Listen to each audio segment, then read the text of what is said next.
This video is just an introduction to getting started with the CET 245 class and working with the different software packages that we'll deal with. The first thing that, again, you want to know how to do is how to access the Autodesk Revit program. Now, in the past, the Revit program had been subdivided into an architectural program, a structure program, and an MEP program. Starting in 2013, the Autodesk Revit software has combined all three of these. However, if you're using software, Revit software before 2013, you will have a separate piece of software called Revit Architecture, and another one called Revit Structure, and another one called Revit MEP. But just to let you know, in our labs, starting summer of 2013, we have the Revit 2013 product. So again, how you access that is you go down to the Start button, you'd go to the All Programs button, and then in the labs you would actually find a Civil folder that has Revit 2013 in there. Also in that Civil program, not that we're using this in the first part of the course, but also in that folder you should see a Navisworks Manage software, which is probably a 2012 software, but it might be updated. So anyway, for you, you'll find this under the Civil folder. Again, as you get into the Revit products, 2013 product, you'll notice that there's tabs up here in the upper left. The first one's Architecture. If you click on that, you'll see the ribbon come up. You have to be in, but you'll see a ribbon come up that will be the architectural commands. Under Structure, if you click on that, you'll see the ribbon come up, and that's where you'll have the structural tools and commands. And then the Systems is really the MEP type ribbon, and it has all those relevant commands.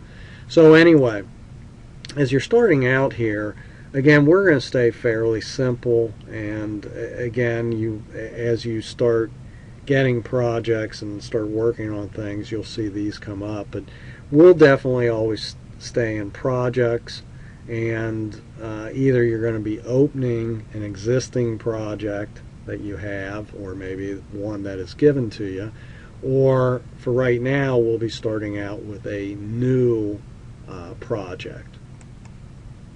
It'll ask us what kind of template we want. We can stick with the construction template, create a new project, hit the OK button, and it'll take a minute to load.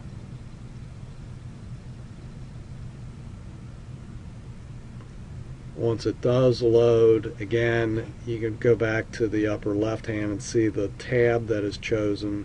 Again, we're going to start out with the Architectural tab and whatnot. Now, there's a couple things that again, I want to show you. The big white space out here is basically your drawing area, your work area, okay? Which again, I know some of you have probably taken some Revit before. That's great, you know this, and there's probably some of you that haven't taken it. So I'll sort of start, or at least start out, on a pretty base level. What's really important down here is what's on the lower left-hand corner, which is the project browser. As you begin to draw, your project browser is a way that you can go very quickly from level to level, like you're looking at different floor plans. I find it very helpful as you get into your 3D views to again quickly go between certain views here, and then even for your elevations, it's very nice to go from one elevation to the next.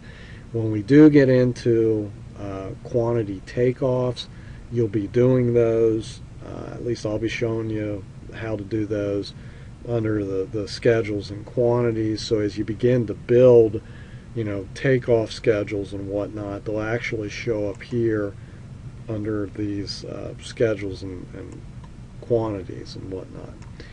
You go down into families, and this is where you have various items that you might come up against. Again, we're in the architectural family, so you'll see stuff related to ceilings and columns and curtain wall systems and duct systems and floors and so on and so forth. So that's very nice to know that that's down there. Okay, the properties box, as you go to different items, like I clicked on a wall item. Let me do that again. I clicked on a wall. You'll notice that under the property box it defaults into a particular wall. We can see that, hey, I've got a basic wall. It's a generic 8-inch wall. But if I use this pull down menu, you can see that I have a wide variety of walls that I can choose from. So again, always look under properties box what you default into, and then also what different choices that you make. Sometimes these choices have to be loaded, but you can see for the walls, I've got a fair number of them right there already. So the other thing I'd say is that the properties box, depending upon what family you're in, I'm in the wall family here, is actually found down in the project browser as well too. I can come down here to walls, and I can open up the basic wall, and you can see all the selections that I have. Again, I defaulted into the generic 8-inch wall, but you can see I have all these to select from.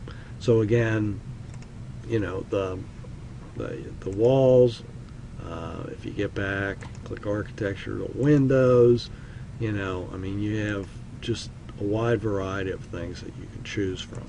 So that's basically how to get started. You got your work area out here, you've got your properties box in here, you've got your project browser down there. Okay, if I wanted to just start and draw a basic wall, this, you can see that it's drawn here. I'm gonna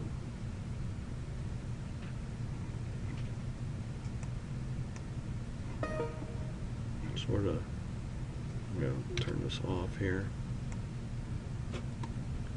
I have a wall. It looks like this. And again, it doesn't look like much, but again, I drew it as a basic generic 8-inch wall. If I want to select it, to modify it, there it comes up and says, hey, I got a 8-inch basic wall.